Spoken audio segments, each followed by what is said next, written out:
This week on the Lectures in History podcast, a lesson on American cults. Santa Clara Religious Studies professor Jim Bennett takes students through the formation of cults and the history of some of the most notorious in American history. Class starts right after this. I'm Juan, and I'm part of the team that produces C-SPAN podcasts. As a listener, you can help us continue to produce our quality podcasts about history, books, and current events with a tax-deductible contribution to C-SPAN's nonprofit operations. Visit cspan.org/donate to learn more. Thanks for listening.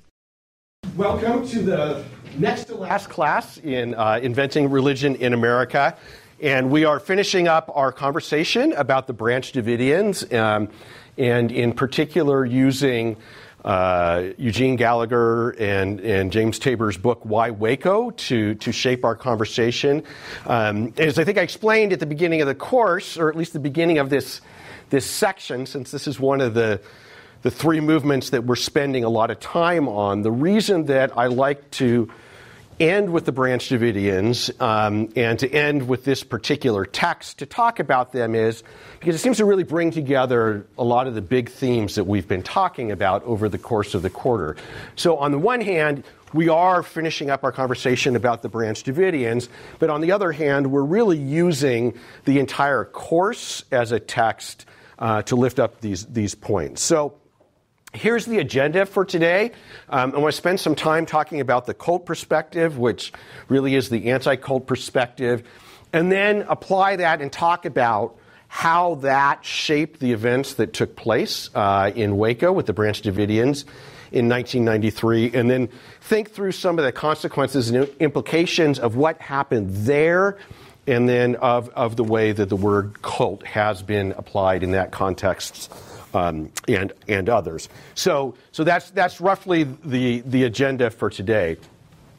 I want to start, since this is sort of reflecting back on the course, to one of our first discussions when we were talking about what the word cult means, right? And you actually wrote definitions of that. So let's kind of refresh our memories and think about what are the popular connotations of the word cult that operate in our culture now. When we say the word cult or we hear the word cult, what are the things that immediately jump to mind? Just shout them out. Small. Exclusive. What else? Unorthodox. Fanatical devotion. Now we're getting going. What else? Charismatic leader. Seclusion. Controlling. Maybe violent. Brainwashing. Okay, yeah. Lots of really good, happy, positive thoughts that makes everyone want to be a part of a cult, right? I mean, so this is the sort of dominant popular framework, the common framework, that when we hear the word cult, these are the sorts of things that we think about. And what we want to do today is think a little bit about why that is the case and what are the ramifications of that sort of thinking of the word cult. This, of course, has a long history in religion in the United States, and even before that. So even though we have been focusing in the last few weeks, particularly on the way that word has functioned in relationship to mid to late 20th century movements like the People's Temple, like Scientology, like the Branch Davidians, that word has a longer history in the United States. It shows up in newspapers here in California in the late 19th century. And certainly those connotations, those ideas, go way back in the history of religion in the United States. So I've thrown up here to refresh our memory the groups that we've looked at over the course of this quarter. And where, thinking about those terms that we just shouted out, where have we seen that sort of thinking, and how have we seen that sort of thinking applied to some of the groups that we have looked at this quarter? Can you think of any examples of sort of those negative descriptions or impressions of these groups? Yeah. Charismatic leader or founder. A charismatic leader of the movement. So what movements have we seen that in? Definitely Scientology. You could argue Mormonism too. Nation of Islam, People's Temple. Basically, I'd say the majority of that. Yeah. So that we see this, and we have certainly structured our conversations of these religious movements, haven't we, around the leaders, and that they're central to that. So that's sort of, without necessarily casting them in a negative light, the bigger than life kind of role of these leaders is important. Yeah, Evan. Definitely casting it in a negative light then with the People's Temple and a lot of the things we spoke of. Violence with the murder of Representative Ryan, isolation in Guyana, and just the whole mass suicide part. Yeah. So in a lot of ways, the People's Temple and what happens in Guyana and Jonestown becomes the epitome of these characteristics of what a cult is. And a little bit later, I want to come back and think about how that plays out in relationship to the Branch Davidians. Can you think of other sort of negative views about these groups that have emerged, or the sorts of things that they're doing? Yeah. The argument could be made in Scientology in kind of the aspect, I don't like not using the word brainwashing, but similar connotation to it in the sense of kind of like reshaping the way you're thinking to fit a certain way, maybe not reshaping, but believing in a certain way of thinking or ideas that follow along with a lot of Scientology's mission. Yeah, so modifying ways of thinking is central to the auditing process in Scientology, and that's sometimes cast in this language of brainwashing, right? Another thing about cults that often comes up, it didn't happen to come up in our quick brainstorming today, but is the relationship to money. And we talked about how with Scientology there's a lot of skepticism and criticism about how it comes across as a fee-for-service sort of organization, right? What about those early 19th century groups, Mormonism, Shakers, Oneidas? What were some of the concerns or criticisms of them? So for, I think a lot of them, there was this element of them being so far removed from what was Orthodox Christianity in America at the time. A lot of them were based around it, but made changes that the rest of the religious community kind of shunned. Okay, all right, so there's that unorthodox piece there. And what in particular about those groups was unorthodox? I think one could be like unique sexual practices amongst a good few of them. Yeah, unique sexual, marital, family relationships, right? So polygamy with Mormonism, celibacy with Shaker, and what do we call the Oneida community, right? Complex marriage, right? Where everybody is married to everybody else. So sex, marriage, family, this is another one of these characteristics often associated with the word cult. Okay, we could go on for a whole class doing that, but just to remind ourselves that these sort of connotations about new religious movements go way back in our nation's religious history, well before the Branch Davidians, and certainly well before even Jonestown. Okay, so let's think a little bit more then about when we bring together these various connotations of the word cult, what is the picture that is emerging? What is the cult perspective that word offers us? And at a base level, it's a way to other, to distance, to marginalize people, right? Those people are not like us. Those people, those religions, are not normal. Maybe they're not even really religion. Right? And again, those are the sorts of accusations that were made of these groups, right? All of these groups were accused of being that sort of thing. So, scholar of new religious movements, one of the real sort of founders of this field of scholarship, defined a cult as a religion I don't like. That's his definition of a cult. And he says he's only partially facetious when he says that, right? My religion is a church, your religion is a cult, if I don't like it. It's always bad, isn't it, right? It always has those negative connotations in such a way that it kind of focuses like, I was trying to come up with a good analogy of this, so if something jumps to mind, let me know. But it's like a lens that focuses things so that we only see them in a certain light. So I don't know, maybe it's a certain tint of sunglasses is a better analogy, right? So that it's very hard to escape those negative associations and those negative connotations once that word is in play. Right?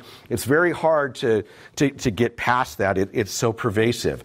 And it's absolute, right? It's an either or sort of word, right? There's not a middle ground, right? Because when we're trying to make ourselves feel good about how we're not like them, how we're not like the People's Temple, for example, and going to do what happened there, right?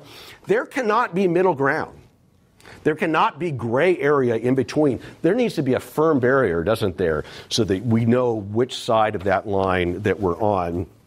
And another thing that it does, I think that we've seen, is it really homogenizes, it simplifies, it makes everything uniform, right? There is a cult, and all cults are the same. We know what they're like. Charismatic leaders, sex, money, manipulation, brainwashing, mind control, right? That whole mantra, it's very easy for us to call that up. And so any group that gets labeled a cult, right, automatically becomes associated with all of those attributes, right? So the absolute worst attributes associated with a group that is identified as a cult then become the attributes of every group for which the name of cult is used. And there are a lot, if you were to do a search of newspapers, even just in the 20th century or late 20th century, there would be hundreds or even thousands of groups that at one point or another have been labeled by somebody as a cult without any further definition of what that meant. Right? Just an assumption in a newspaper article or a news program or something like that, that when we say the word cult, we know what that means, right? So it is this powerful thing that assumes, so a cult, the language of cult homogenizes and makes uniform all the groups being defined as a cult, but the opposite is true as well, right? The word cult depends on a comparison to the normal, the not cult, right? And so it often assumes that this homogeneous, unified, normal religion over and against which a cult is compared, right? So in some ways, it's doing the same thing on both sides. And it is, when we did our definitions of cult, you remember that in the first week, right? We have 26 students, and we had probably 35 different definitions of cult just in one day, right? So there's actually, when you start pressing people, not always strong agreement on that, or there is intentional vagueness of it, right? It's hard to, and people are reluctant to pin down exactly what they mean when they use the word cult. And most of all, I think a cult label, what it does is it makes us lazy in that analysis. Right? Because what it says is everything that you need to know about this group or this person, right? Back to that list of things that we've ticked off. And so you don't need to make the effort to humanize the people who belong to a group. You don't need to make the effort to figure out what do they actually believe? How do they actually behave? Who are they as fellow human beings, right? The word cult puts up that hard and fast barrier that stops us from crossing over that line. And so that becomes problematic and sort of a challenge to the study of religion, right? Because that's not the way that we do religion, right? That's not where we want to stop. That's exactly what we're about doing in religious studies and looking at religious history. So I want to pull a couple of lines from the section that we read from Tabor and Gallagher in the Why Waco book, where they're really doing this examination of the Branch Davidians as a case study of the word cult. They describe the word as polemical, not descriptive. Right, so that fits that summary, I think. That it reveals as much about outside observers as it does to the movement being described. Right, so that when someone uses the word cult, they're actually revealing more about themselves and how they think about things than they are the group that they're describing and how it functions and how it thinks about things. And so they conclude that the use of the word cult is a choice of perspective and not a description of fact. But we don't think about that way, right? I think in popular culture, there is an assumption that, in fact, we all know what the word cult means, and that it is descriptive, and that it is helpful. Okay, so that's the word cult. Now, the dominant use of that, or the adoption of that use of the word and those sorts of meanings of the word cult, is what the anti-cult movement does.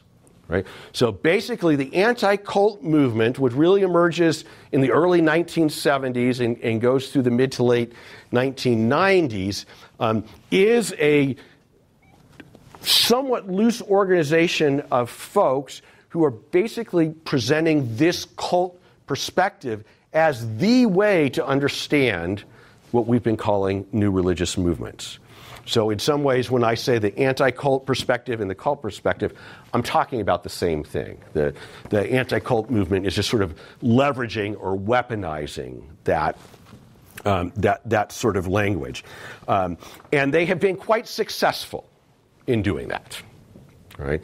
In making that view of cults the dominant perspective. One of the reasons that we all share that is because of the success of the anti-cult movement, which they will describe as this pervasive, destructive, dangerous influence that is a threat to all of American society.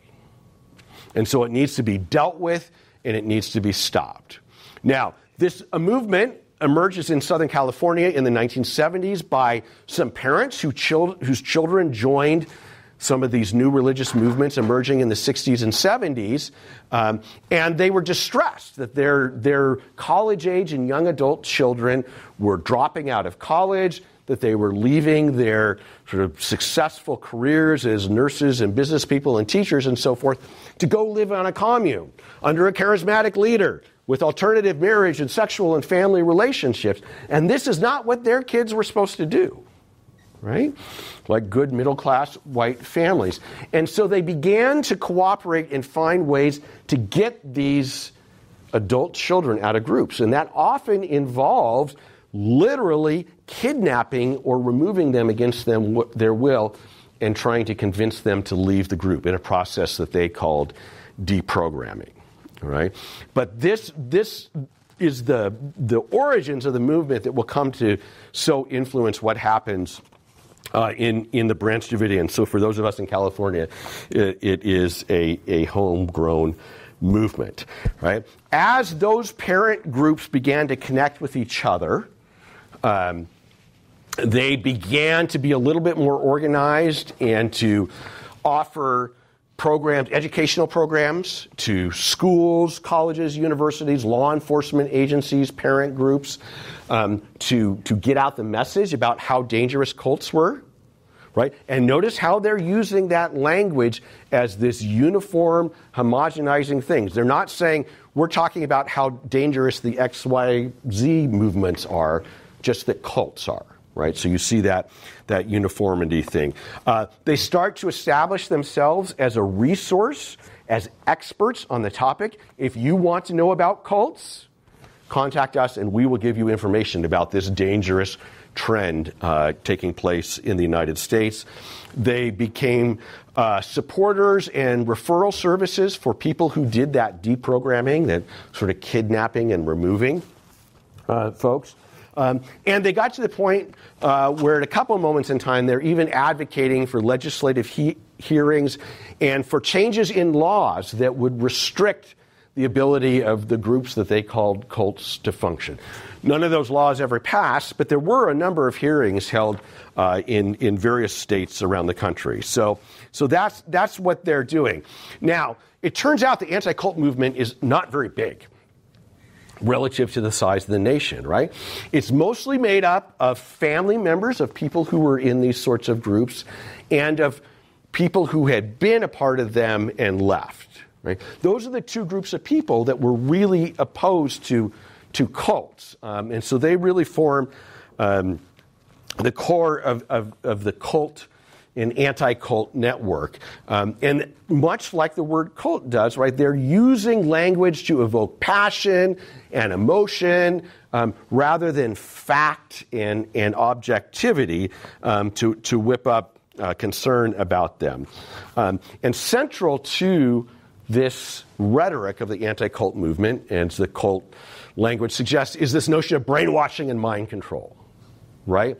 That is, so if you're a parent, how do you explain that all your efforts to provide for your children and give them a good education and every opportunity, how come then they left all that and ran off and joined one of these groups? Right? So what brainwashing does, one of these groups whose beliefs and practices are just incomprehensible, why would anyone join that, right? And brainwashing and mind control becomes the explanatory mechanism for that. Well, they couldn't help it. They were poor, passive, helpless victims to the mind control and brainwashing of the charismatic leader. And that's why they joined.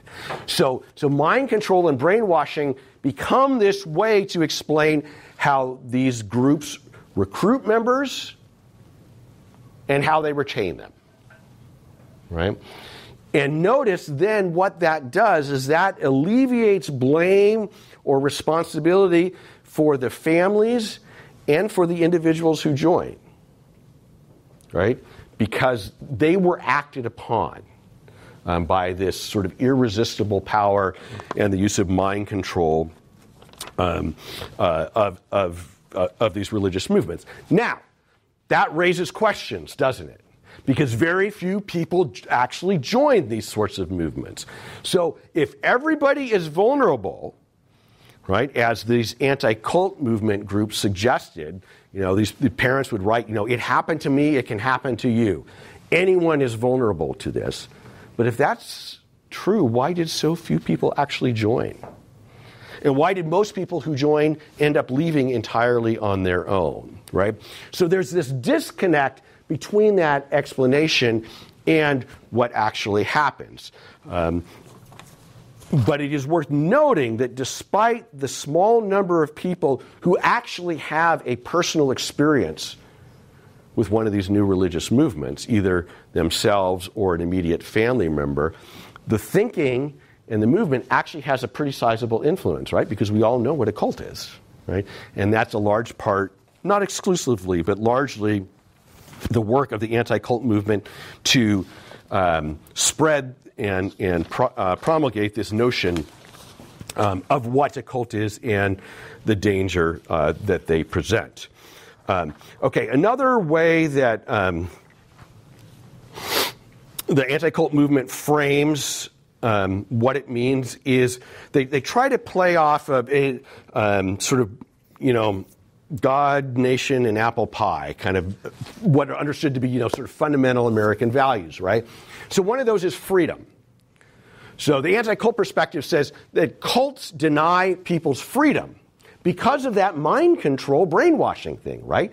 Those people who are supposedly affected by that are being denied their freedom to choose, which is why you have to deprogram them and forcibly remove them so that they can have their freedom restored and choose to leave the movement. Many did not. A lot of people who were deprogrammed actually escaped and went right back to the community that they were a part of. But so there is this debate about freedom, right? Those who oppose the anti-cult movement say, you're the ones who are denying freedom, saying people shouldn't explore these opportunities, people shouldn't be free to decide them. The anti-cult movement on the other side is saying, no, these sorts of practices, supposed practices, deny individuals their freedom. So we see lots of examples how the same idea, freedom, is understood in completely different ways by this. Families are another thing, right? Cults, destructive cults as they're often called, are a threat to families, right? Because often people who join these groups, much like those who went to the Oneida community or to the Shakers, would leave their families. They would, terminate typical family relationships, whether parent and child, spouse, siblings, and the new religious movement would become their new family in place of their biological family, right? So this is another reason that the anti-cult movement sort of was able to portray these groups as a particular threat, particularly with this long-standing notion in U.S. history that the family is sort of the core social unit of the entire nation, and a strong nation requires strong families. They also talk about cults as being a threat to the nation because many of these groups that they called cults sort of emerged in the context of the anti-war movement. And even here in Southern California, that is, they had sort of a peace-loving tilt to them.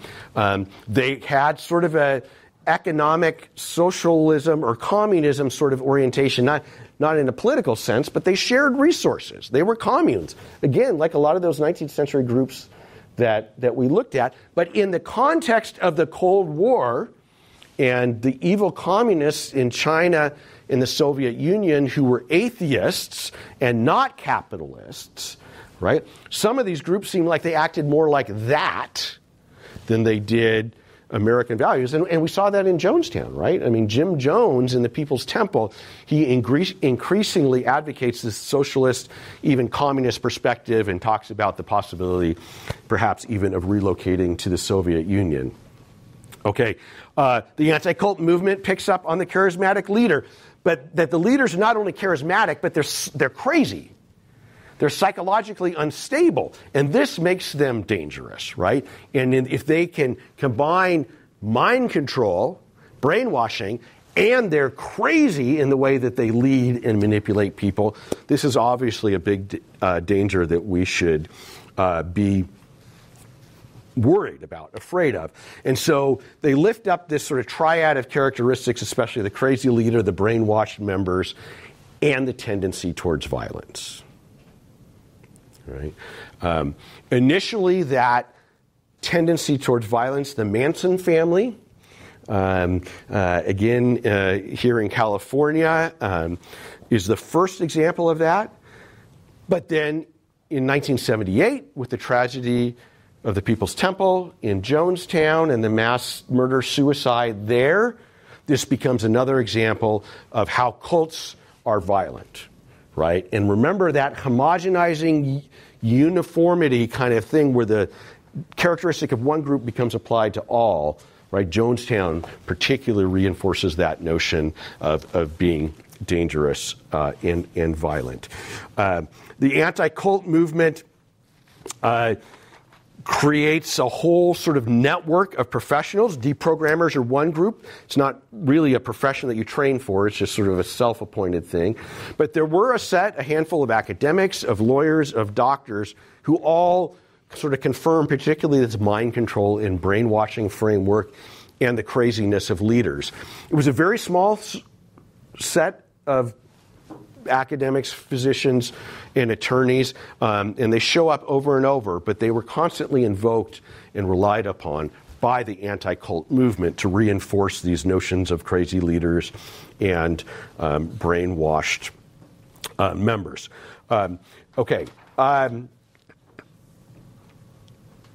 So that's a very extended sort of reflection on the word cult and the way the anti-cult network leverages it. So let me turn back to you and reflecting back on our early conversations and what was going on.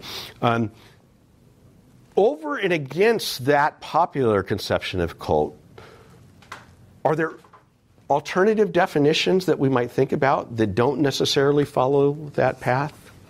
Are there Any other ways that cults might be thought of inside or outside of popular culture?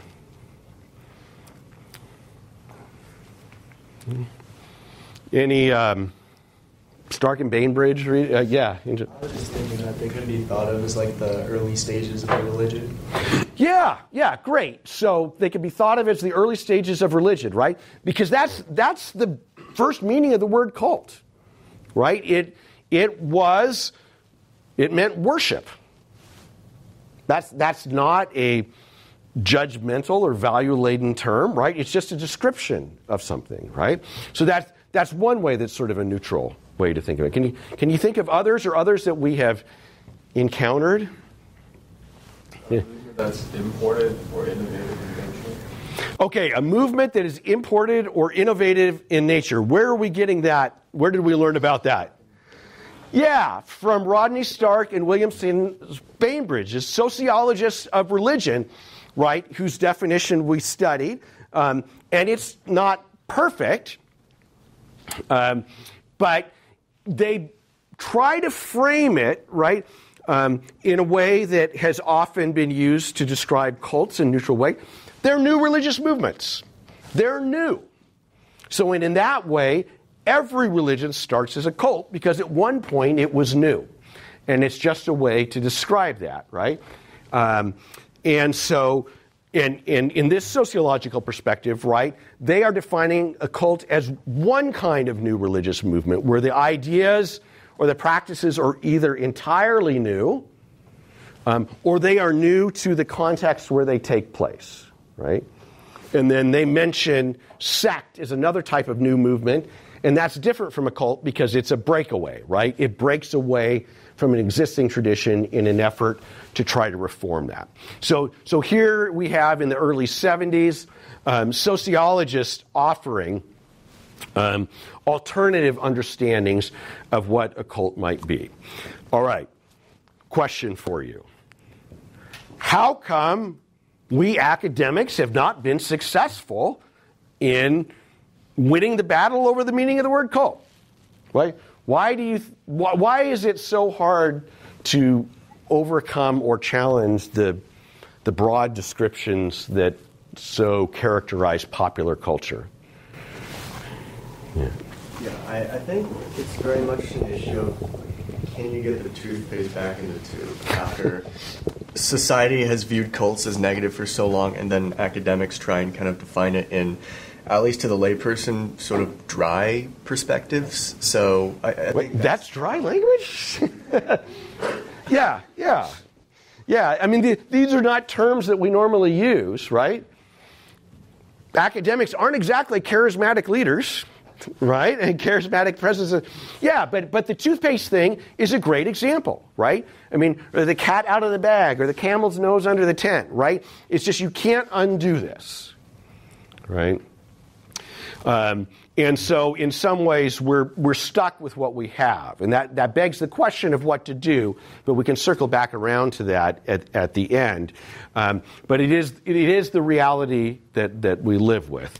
And so one of the things, of course, that some academics, scholars of religion, have done is to propose a new term, right? Rather than trying to redeem the word cult itself and say, no, it doesn't really mean that. If you dig down deep, it means this, is to say, let's give a whole new term. And so we've encountered, and you hear me using quite a bit, the term new religious movement, right, which really leans towards that new understanding of it, but as of yet, at least, doesn't carry all the negative connotations that the word cult does. Okay. All right. Well, why... thinking about why is it that it doesn't work.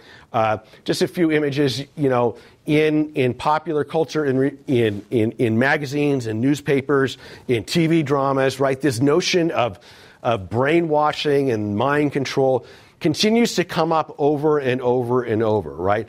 Almost every, procedural, drama, legal series on television has had at least one episode about someone who succumbs to a charismatic leader in their mind control, so it reinforces this notion that it's a real thing. And this sense, I love this image. It's an editorial cartoon from the late 70s, 1976. That almost the notion that there is this dangerous, pervasive threat that is cults, and it's the same, threat that, say, drugs are, right? And notice what's threatened, right? It's the family, right? Concerned about family are what drives a lot of this. But they're also what sort of contributes to the ultimate structural weakness of the anti-cult movement, is that it really only in an organizational sense, that is, giving money, volunteering with time, spreading the word, only really draws in people who have directly been affected by this. And that is a infinitesimally small percentage of the nation. So there is this tension between the rhetoric and what really happens. But as we head in now towards focusing on Jonestown, of the Branch Davidians, we want to think about how these ideas of what cult is play out, right? And how important the group that we talked about just before this, the People's Temple in Jonestown, shapes that perspective, right? The anti-cult movement was sort of waning as we got into the late 1970s, partly because of these numbers. The groups that had seemed so threatening in the early 1970s seemed less so. And then Jonestown happened. We just passed the anniversary of it last week. It occurred in 1978, so what's that, 45 years ago? And suddenly there was this horrific tragedy with over 900 people dead, and the anti-cult people said, see, we told you. They're dangerous, those cult groups. They're violent, those cult groups. Their leaders can get followers to do whatever the leader wants, no matter how crazy it seems. Right? And so you get this revival of this cult scare and this cult fear. And from that moment on, anytime someone uses the word cult, it's shorthand for what happened at Jonestown. So by extension, as we've been talking about, then, any group that has that label is, in theory, going to do what happened at Jonestown. And so that is really the ethos, the framework of what is going on when we get to the Branch Davidians in 1993. Right? That's the prevailing piece there. All right, so time for me to rest my voice for a minute and ask you to think about, which is what I ask you to reflect on for today, in particularly, how do we see this understanding of the word cult operating in the events that happened in Waco with the Branch Davidians in 1993, another anniversary that we've just passed. I think it's really interesting because one thing I was thinking about, like, if Waco, right, like the ATF comes into Waco, gasses it, and drives tanks to the walls, and I was thinking, imagine if that happened at a church or a synagogue or a mosque instead, like what the reaction to that would be. And like whatever, like the world's reaction to that would be, and it would be such a massive probably response and an infringement on like First Amendment rights and your freedom of speech. But here it's kind of like silence and like almost seems like okay because they were labeled and deemed as a cult and dangerous, right? It doesn't happen anywhere else with any other.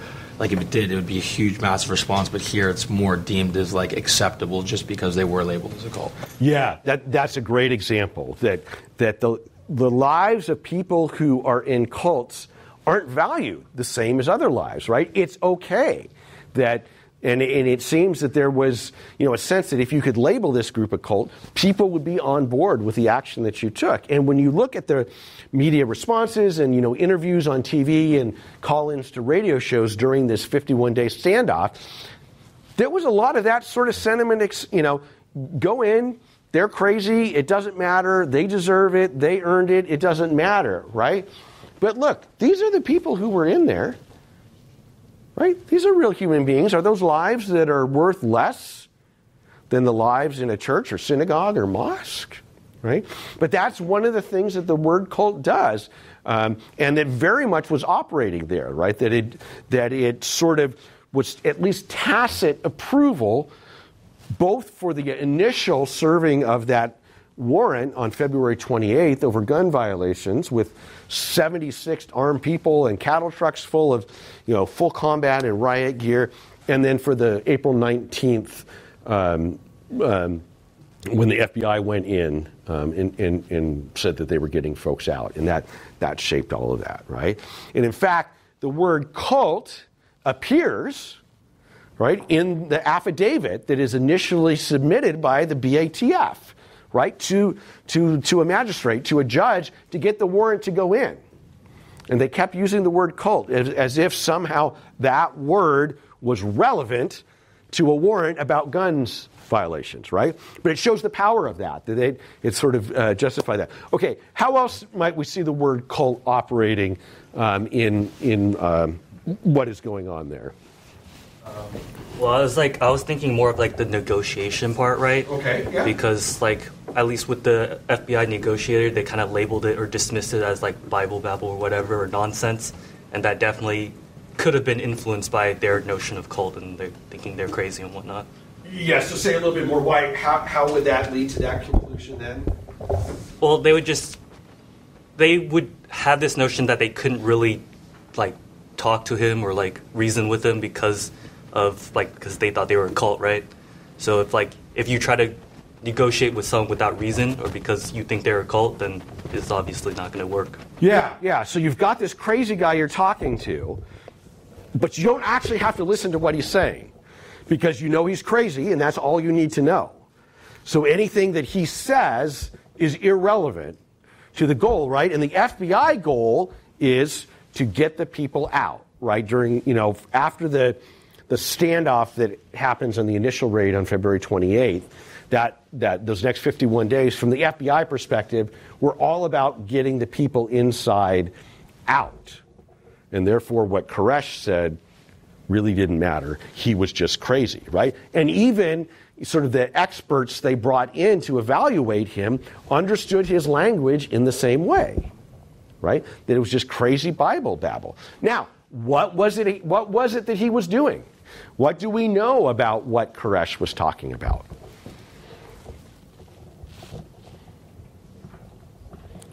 Do you remember what was he focused on in this time? Yeah. From the Book of Revelation, I believe.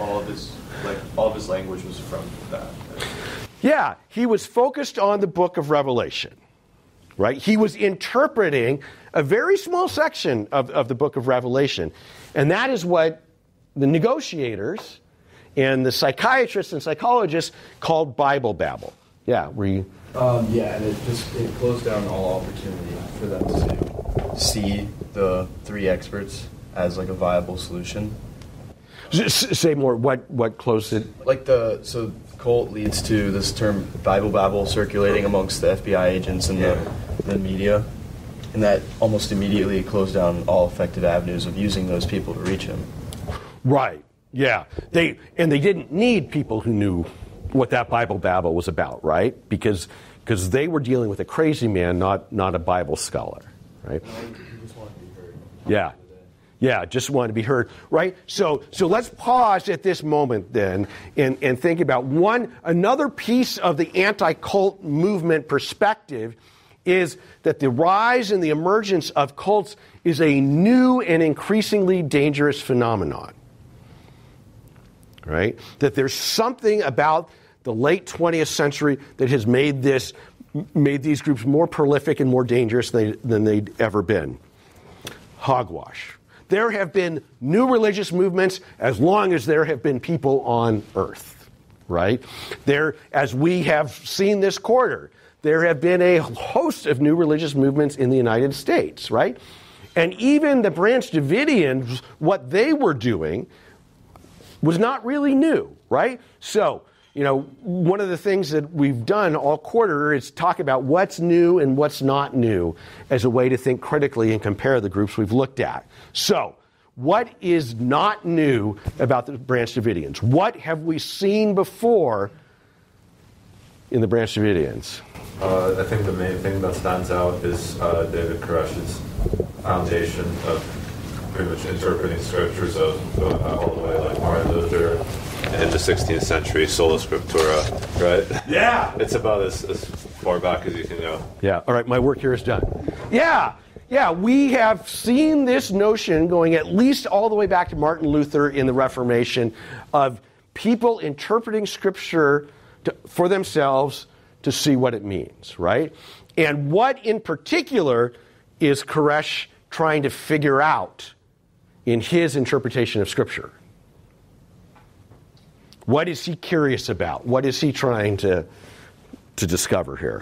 Whether the apocalypse is happening, the fifth seal, right? Yeah, he's trying to figure out, is this the end of the world, right? In the book of Revelation, it talks about 7 seals, and once all those seals are opened, that is the apocalypse and the end of the world. But the 5th seal is really the cusp of it happening, and David Koresh is trying to figure out if that's where we are. And that's exactly what he was doing when that initial raid took place, right? And if you recall, when we looked at that text in the book of Revelation, it says, when the 5th seal is open, right before the destruction of the world, a bunch of people are killed for their beliefs. Right? Branch Davidians were killed for belonging to that group on February 28th. That lined up pretty well, right? But Koresh wasn't sure because it didn't quite happen the way he expected. So he was trying to figure out if, in fact, this was the sign that it was the end of the world. All right. Have we seen groups looking and wondering about the end of the world before this quarter? Yeah. Where else have we seen that? What other groups were interested in thinking about trying to figure out the end of the world? The Adventists were probably like the first fanatics that we looked at, and they had multiple dates laid out. So we have seen Seventh-day Adventists, right? Which actually the Branch Davidians are a sect, right?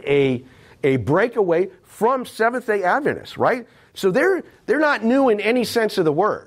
Right? I mean, this comes out of a long-standing American denomination in the Seventh-day Adventists. What are other groups about the end of the world that we've seen? We've also seen the Millerites with their beliefs in millennialism, especially with the Great Disappointment.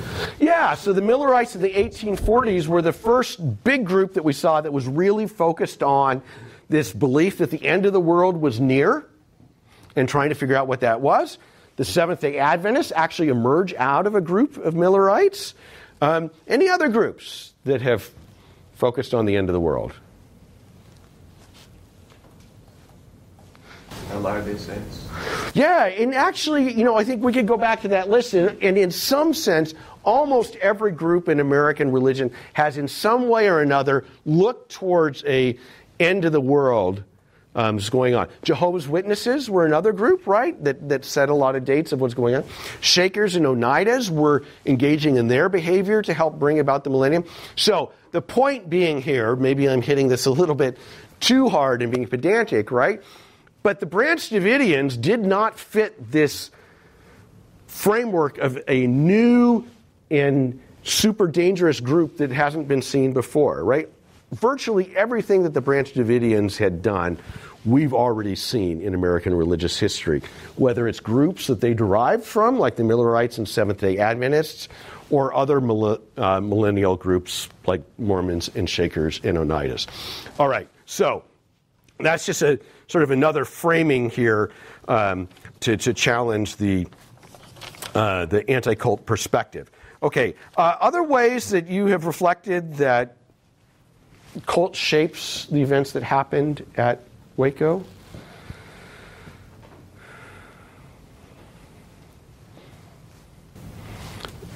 Yeah.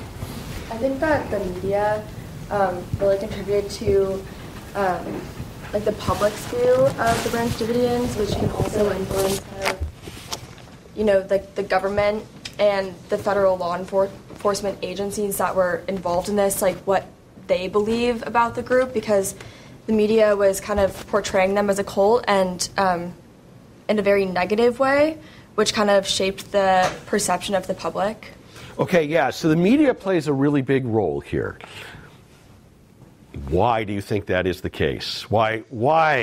I mean, so they're really good at promulgating this anti-cult perspective, this cult perspective, right? Why or how do they come to have that role here, do you think?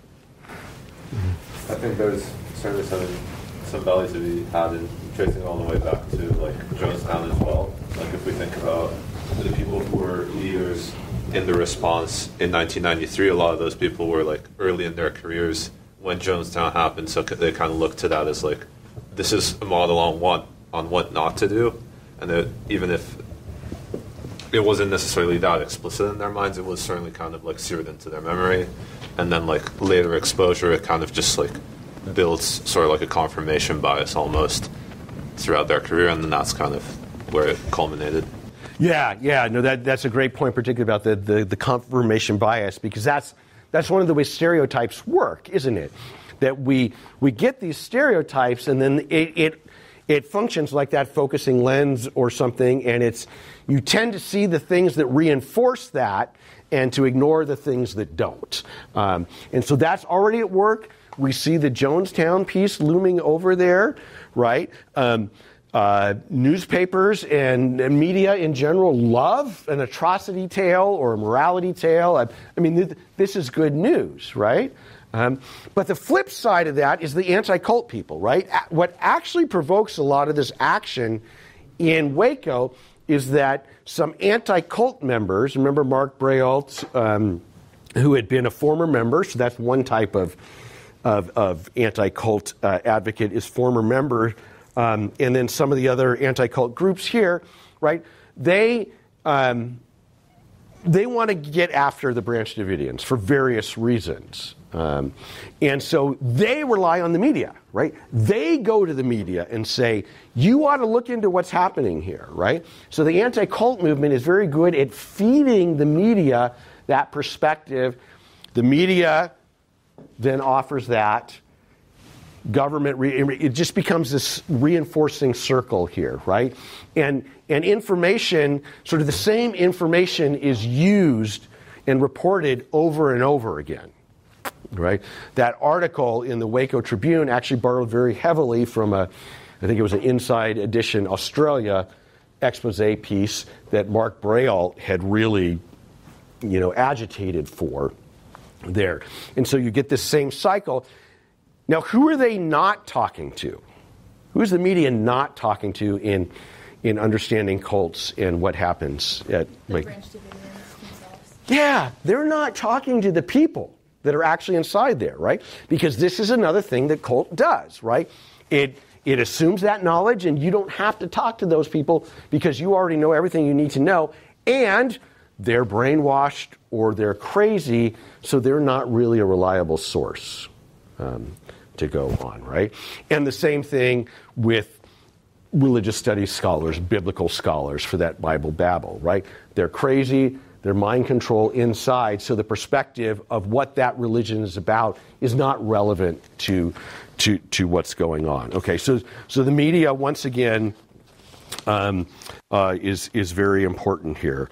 All right, so we get this dynamic, right? And this cult and anti-cult perspective is the prevailing dynamic, and in the end, right, as we talked about, it provides the rationale for the ultimate destruction of the compound there in Waco, right?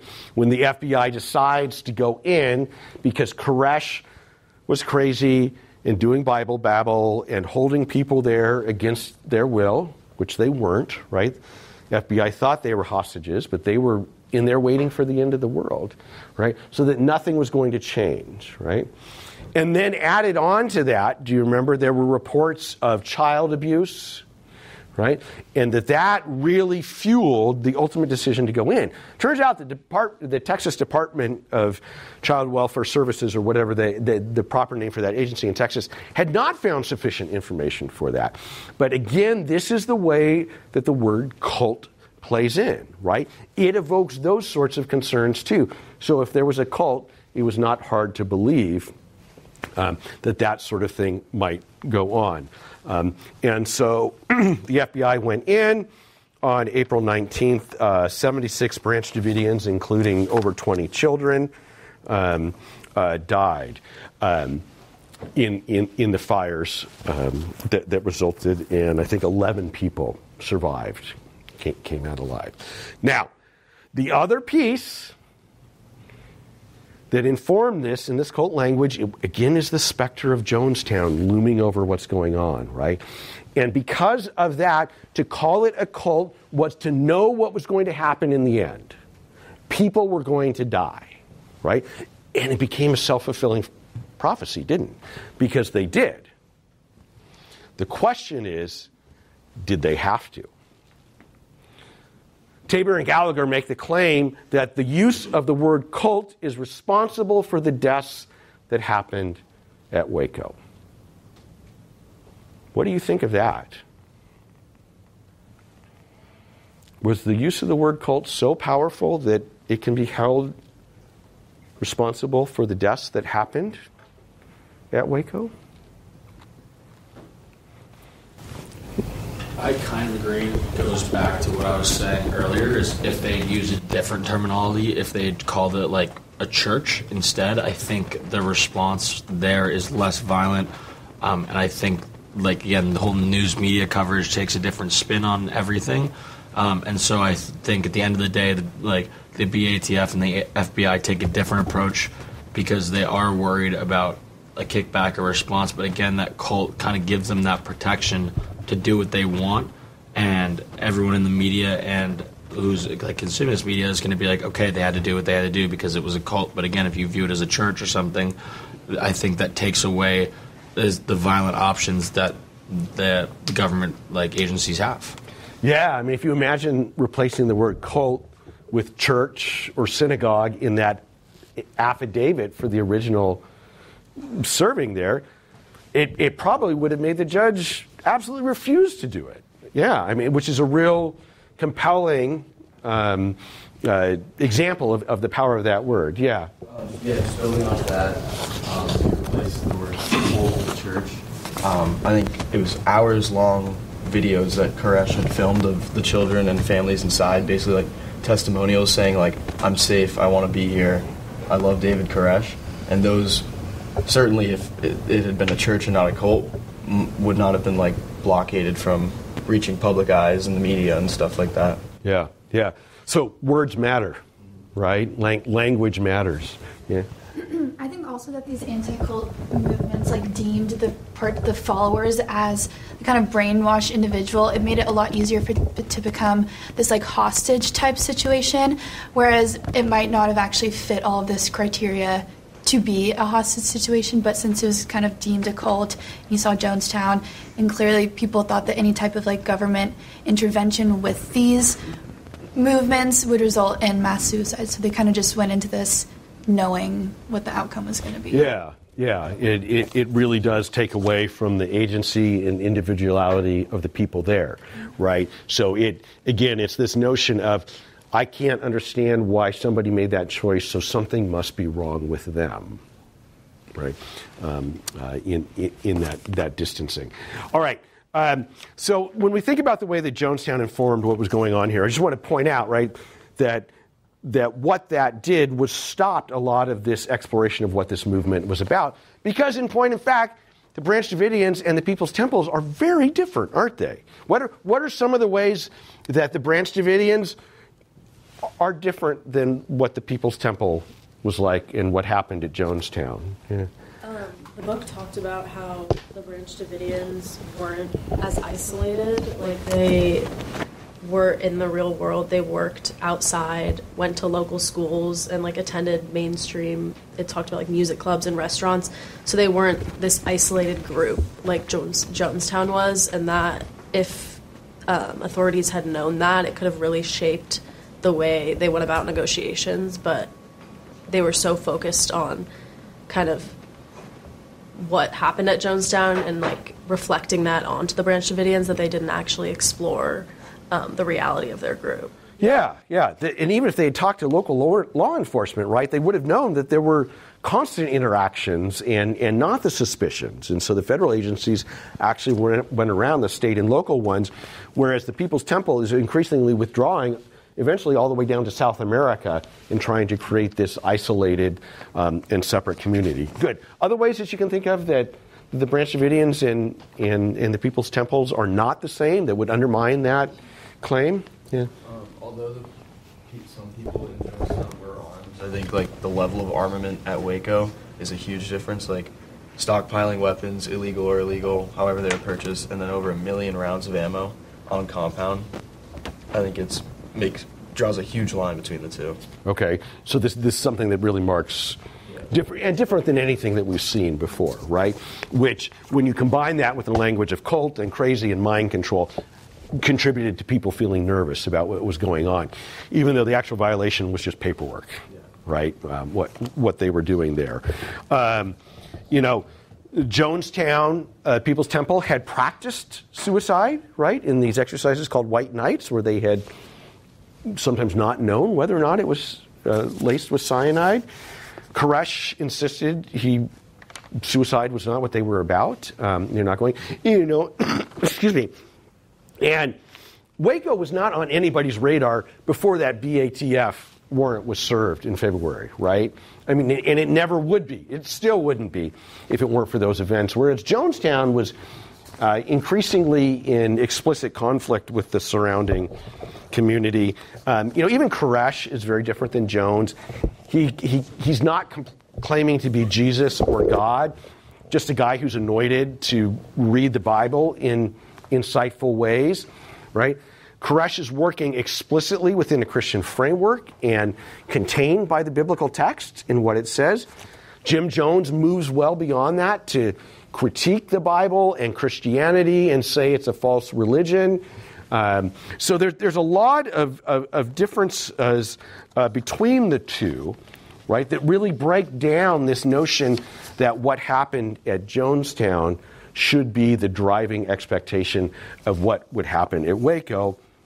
But that's not the way it played out, is it? And so this cult framework, this confidence in the interpretation that meant that they were going to kill themselves, right, in fact motivates this government action that in the end results in the death of over 70 Branch Davidians.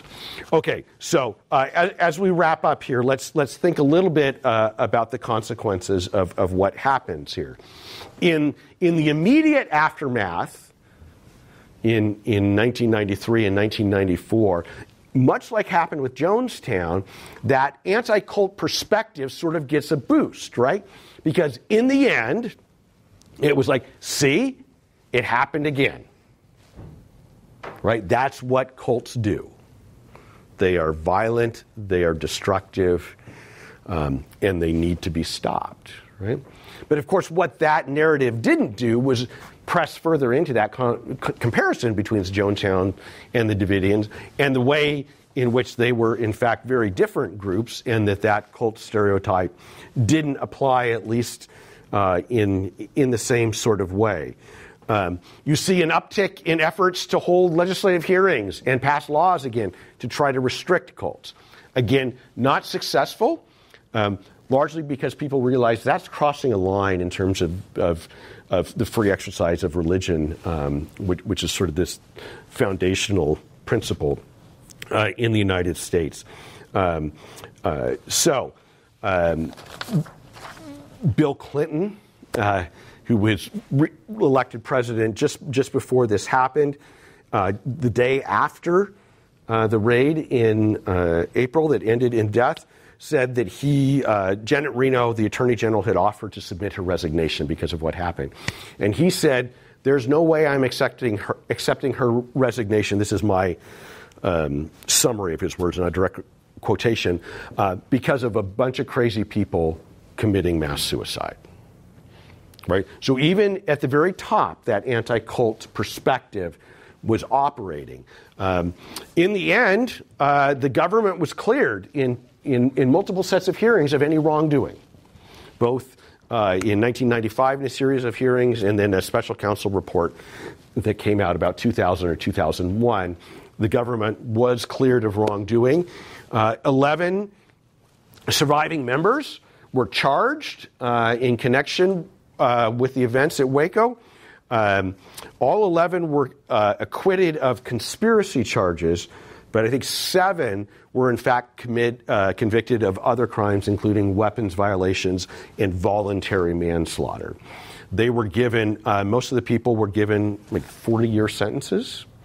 But in 2000, the judge reduced their sentences to 15 years. So by 2006 or 2007, all of those people were out of jail. The Oklahoma City bombing. Is that familiar to some of you? That happens on the second anniversary of the FBI assault on the Branch Davidian compound. And the perpetrator of this said it was in direct response to what had happened in the Branch Davidians, right? So the consequences of this event are long-term, and this is the memorial that now exists in Oklahoma City that opened in 2000 in memory of that event. Now, it does seem to me, in conclusion now, that this ended up being a turning point, right? Because things in the end went so wrong in Waco. Because unlike what happened in Jonestown, it does seem that this could have been prevented. That there were intentional decisions that people made that at least contributed to the likelihood that this would end in a tragedy. And because of that, there was an openness to exploring other or a wider data set for understanding groups in this situation. And that maybe the closed circle of media and anti-cult informants did not provide the fullest picture to humanize and to understand the particularities, the individuals that were a part of these movements, right? And so not long after what happened in Waco, the largest anti-cult organization, the Cult Awareness Network, CAN, in fact, went bankrupt. Not as a direct result of what happened in Waco, but their role as the sole authority on cults and being able to shape the cult narrative had been seriously compromised as people reflected on what happened there. So institutionally, there are less organizations advocating an anti-cult perspective today, but here's the caution, right? A lot of those same sentiments exist, just translated into a different key. That is, that other organizations, religious and not, are still often described in the same sort of terms that attempt to dehumanize, that attempt